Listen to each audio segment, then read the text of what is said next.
Going on? What you got? We like to welcome you to BMORENEWS.com, the news before the news, the one and only Baltimore City Councilman Carl Stokes. How are you, sir? I'm fine, Donnie. Good to see you this morning. Congratulations on your great 10th anniversary you're celebrating for the next several months. Yes, sir. Well, we're here at Dark and in Blue, and you're going in to pay homage to another writer here in Baltimore, businessman, media entrepreneur, Hassan Giordano. Your thoughts? Oh yeah, Hassan has been great. I tell you, you and Hassan are the people we get our real news from, and I'm not just saying that because I'm on with you today, but our real news comes from you guys. I still have to give a shout out to the Afro, because their Afro still also does come.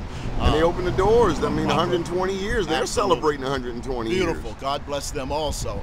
And why is that important, though? I mean, in a day and time when CNN and Fox News seem to have their mastery, if you will, on right. politics. Why is it important to have an independent voice? Well, it's almost obvious. I appreciate the question, but they're not reporting the story. You know, in East Baltimore, let me just stay there for a second, there's a place called EBDI, which East Baltimore Development Incorporated. And so it is a massive place that cleared 88 acres of African-American families out of there. 800 families. People say people, I'm saying families. Cleared them out. Some of the African-American politicians said, what's going on over here? It took them too long, 10 years. But now that all of the attention has been brought to what has not transpired for African-Americans in East Baltimore, EBDI now puts out weekly a media video piece called The Real East Baltimore.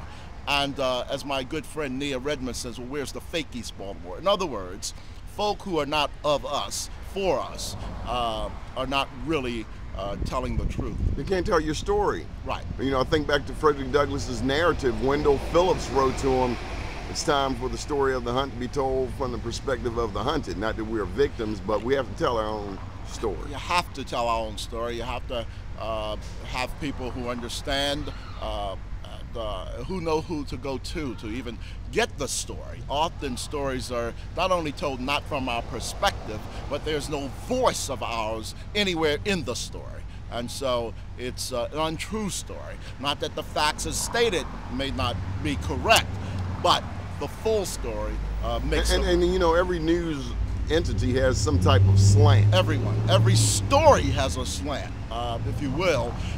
Every story, a reporter who calls or comes is coming already with a slant in their head, and the story is written from that slant. Things are left out, left in, or dropped in such a way to enforce the slant. Any update on EBDI? I mean, we did cover the press conference where it was brought out that EBDI hadn't been playing fair with East Baltimore.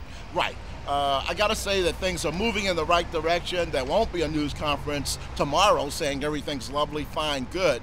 I can say that because of efforts that have been made by many right now, that things are moving in a much better, stronger direction than they were. You're satisfied? You feel that there's accountability? No, there is more accountability. The problem here, Donnie, is that you can't go in one day and say, here's the problems, let's fix it, walk away. We have to be there, frankly, every week, if in some days, every day, because it is not their agenda to take care of and work with. But you know, before people get these contracts, it's always, you know, we're going to do minority business participation, sure. We're going to do this, we're going to employ people from the community. Right. But you're telling me that at the end of the day, EBDI has not lived up to its the expectations of you and other elected officials in East Baltimore? That's right, but we can't give it all on EBDI. They are certainly at first at fault, but we, the elected officials, have to recognize what is and is not on their agenda. And so we have to be there weekly. We have to lay out an accountability measure, which we've done, and we have to evaluate. You may or may not know that the elected officials now meet every Friday in East Baltimore, and EBDI is a part of the agenda every week. And so we have to maybe you can give some pointers to West Baltimore, because I understand that similar thing is about to happen on the west side. Well, I want to just make sure we got East Side first before we start teaching anybody else. All right, good deal. Thank you for your time, Baltimore City Councilman Carl Stokes. Thank you, Donnie. Yes, sir. Keep watching BMORENEWS.com, the news before the news, where we uncover the truth.